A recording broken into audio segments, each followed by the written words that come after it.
Active threat po mga ang galing ko maglinya-linya ng mga topic ano, para lang tayo nagkukuwento dito. Di ba?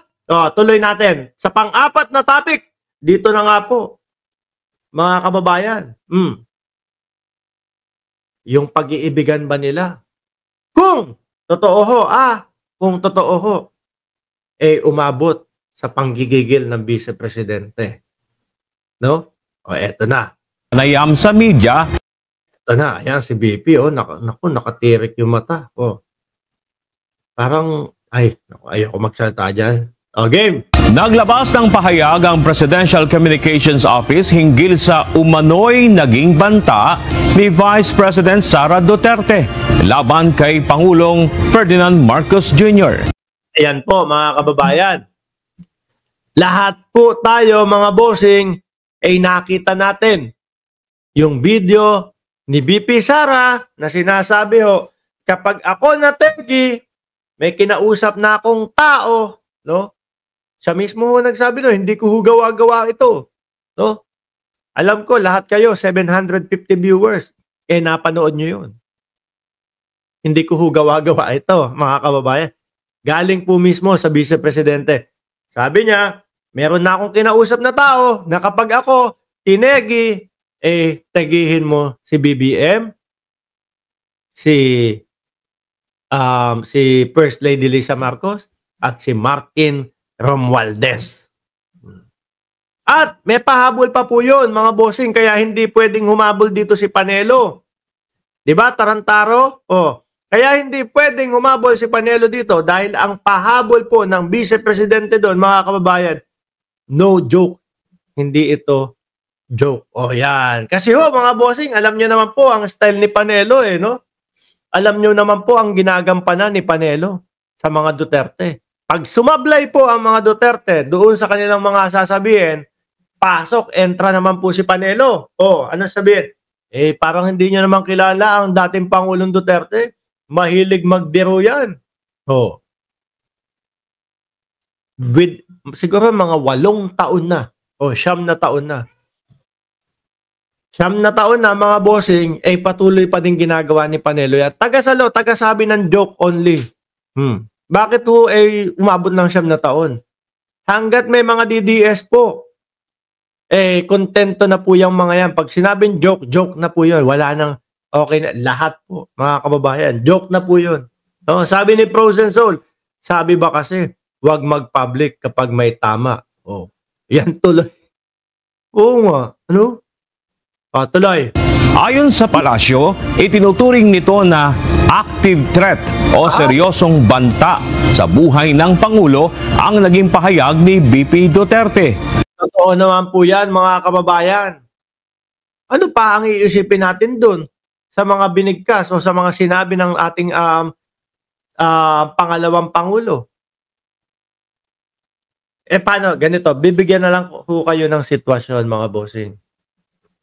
Nakita nyo, merong guhit dito si BP. Hindi ko alam kung ano ginawa niya, pero pwedeng isipin natin. Pwedeng sabihin nila na, ganito yan.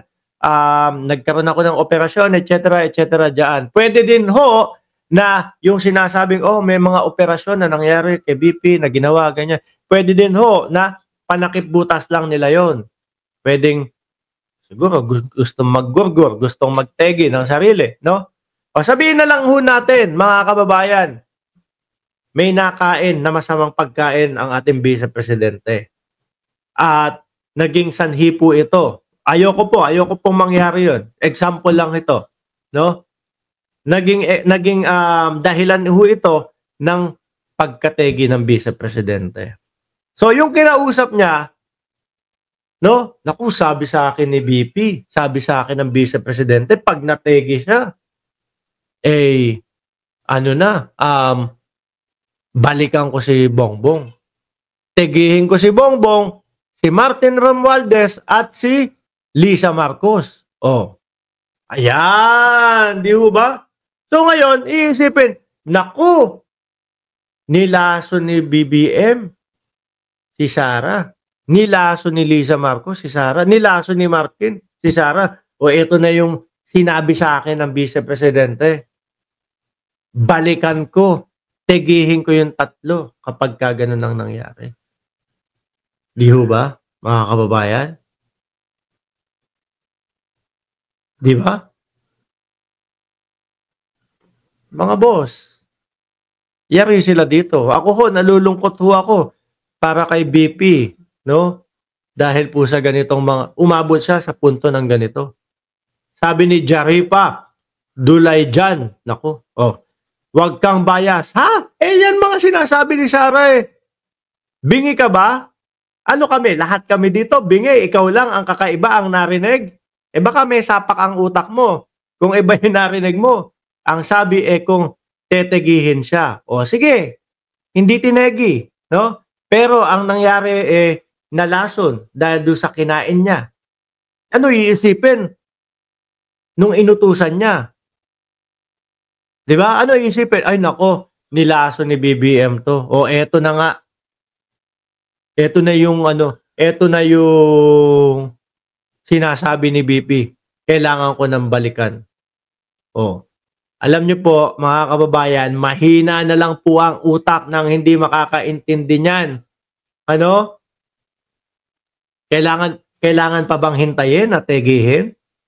Nasa utak na ng Vice Presidente na ganun ang kailangan gawin. Kailangan pa ba't mategi? Ano ba naman yon? Hihintayin. Pag tinegi, hihintayin pa ba namin yon? Hihintayin pa ba ng alagad ng mga batas yon? Aaksyon na agad yan, mga bossing. No? Hindi na ho hihintaying mangyari pa yung ganong pangyayari. Dahil nga po, kagaya ng explanation ko, kagaya ng sitwasyon na sinabi ko, paano kung may hindi inaasahang nawalan ng buhay ang ating Vice Presidente? Wala namang, kunyari, natural death. Inisip nung inutusan, yung sinasabihan niya. Diba? Inisip nung sinasabihan niya, pinategi na nga, nilason. Yari na. Hindi po namin kayo masisisi, mga DDS, kung mahina ang utak ninyo. Ano po? Dahil alam ko, yung iba sa inyo, hirap kumain ng bigas o hirap kumain ng kanin. Dahil hanggang ngayon, naghihintay pa din kayo sa 20 pesos na bigas. Bakit kayo hanggang 20 pesos lang? Paano ang trabaho nyo? Piso comment. Tapos, piso comment na nga, hindi nyo pagalingan. No? Pagkakataon niya, 10 yung comment yan. 10 piso agad. Piso comment na nga, pa-isa-isa pa kayo ng comment. Ay, Diyos ko Lord. Paano kayo giginhawa niya? Mabagal kayo mag-comment dyan sa comment section. Diba? Game! Kaugnay ito ng sinabi ng Vice Presidente sa isang panayam sa media na may kausap umano siyang assassin para patayin ang Pangulo at ilang pang personalidad sakaling may mangyaring masama sa kanya. Paano yan? Pati media, ganun yung pagkakaintindi. No? Mga DDS, iba ang pagkakaintindi ho, mga kababayan. Parang sila Panelo, parang sila Torion. Iba pagkakaintindi sa lahat ng bagay na kailangan i-shoot nila doon sa magiging pabor, doon sa mga idol nila. Sabi ni Cristil Tare, haksyonan. Anong haksyonan? Aksyonan, ibig mo sabihin, haksyonan nyo ang presinde. Ano? Haksyonan daw ang presinde. Marcos, bayad daw kasi ako. Bahala ka sa buhay mo. Kung hindi ka marunong magsulat dyan, wag mo kami idamay sa pagbabasa. Tuloy. Ayon sa Malacanang, pinakikilos na nito ang Presidential Security Command para sa nararapat na aksyon at upang masiguro ang seguridad ni Pangulong Marcos. Yan ang sinasabi ko sa inyo, mga kababayan. Hihintayin pa ba natin na mangyari yung sinasabi ni BP Sara na pag nategi ako, pategi mo din yan? Hindi na. Kasi halatang nasa utak na talaga ng Vice Presidente na ganun ang gustong mangyari.